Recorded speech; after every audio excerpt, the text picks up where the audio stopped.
nạp đấy không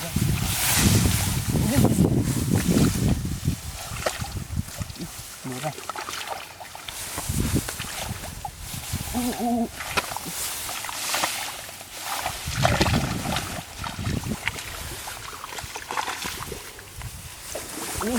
thôi đúng không cái rinh gì đâu mà tam mà thật không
chuột mua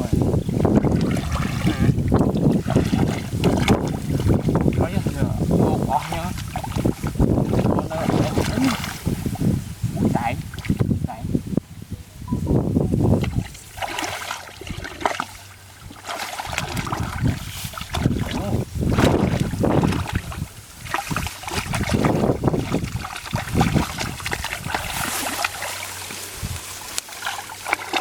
rồi hả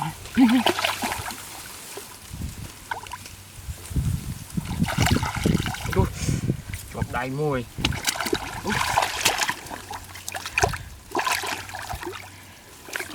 gì đó hả Bishpan ini kerang ini tai real Bishpan người rình mà tao một thóc ra đây một thóc mà cây mà rau lại tận nơi nãy mà rau bọc chơi vậy này đi mua tiền được bọc trường tây Bishpan vì nó tam cọp không được không đâu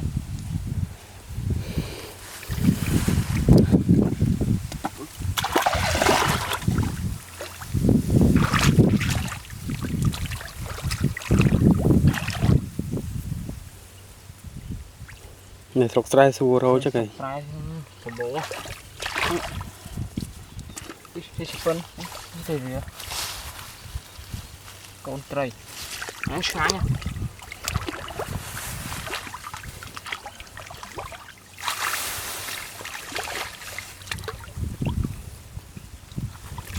đấy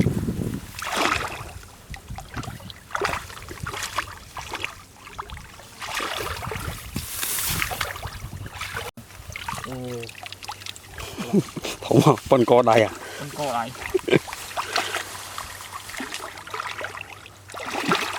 có cái dòng đâu mà thọ nó cọp phóc hay gì đó cọp phóc cái nơi trán chứ còn được cọp phóc cái đâu vậy cọp quá có chưa này rồi đó không nào rồi đúng rồi ui dạ mua một lỗ nha.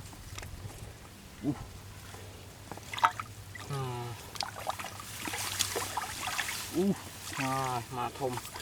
còn có đây à trôi vào ba một plate một là không ba mà thành sọc trai chẳng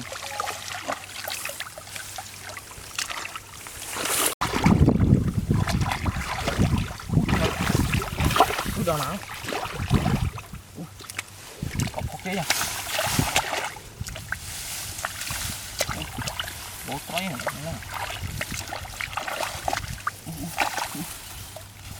trói nha cho không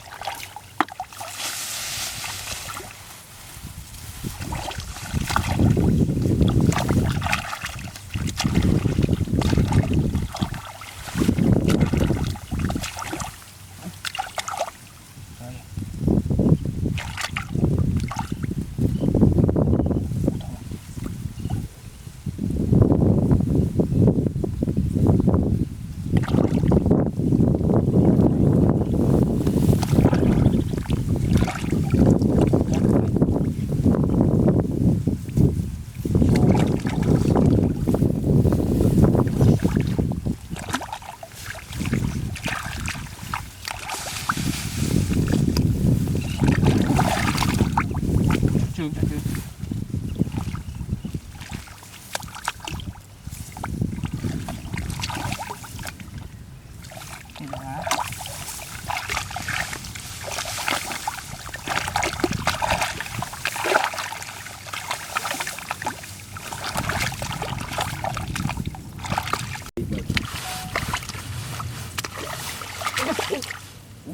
rồi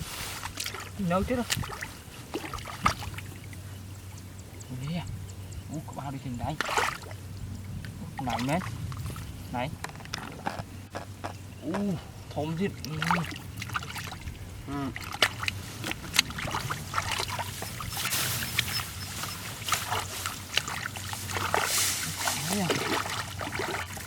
đều lại như chứ